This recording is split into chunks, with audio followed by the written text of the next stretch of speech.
నేను మీకు ఆ డీటెయిల్స్ అన్ని ఇస్తాను.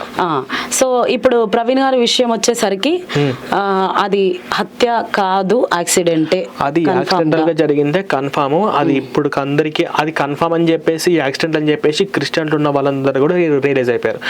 జాన్ వెస్లీ, రాజమండ్రిలో ఉన్నటువంటి John Wesley VP Reddy realise అయిపోయాడు అవును యాక్సిడెంటల్ అని చెప్పేసి. జాన్ పాల్ రియలైజ్ అయ్యి వాళ్ళు ఒక్కటి కూడా వీడియో రిలీజ్ చేయలేదు కదా సార్.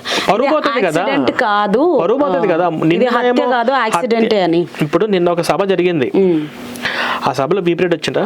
లైవ్ లో ఉన్న అతనే కదా. జాన్ వెస్లీ వచ్చిందా? జాన్ పాల్ వచ్చిందా? ఆ లైవ్ లో ఉన్నది ఫస్ట్ వాళ్ళే కదా. ఎవరైతే ఈ చావును ఉపయోగించుకొని డొనేషన్స్ కలెక్ట్ చేసి లేదా వాళ్ళ రాజకీయాల ప్రయోజనాల కోసం వాడుకోవాలనుకుంటుంటే వాళ్ళ అభినయ్ దర్శన్, ఆ సీఎండిఎఫ్ అజయ్ బాబు వాళ్ళు తప్ప అక్కడ ఉన్న లైవ్ లో చూసిన వాళ్ళందరూ రియలైజ్ అయిపోయారు.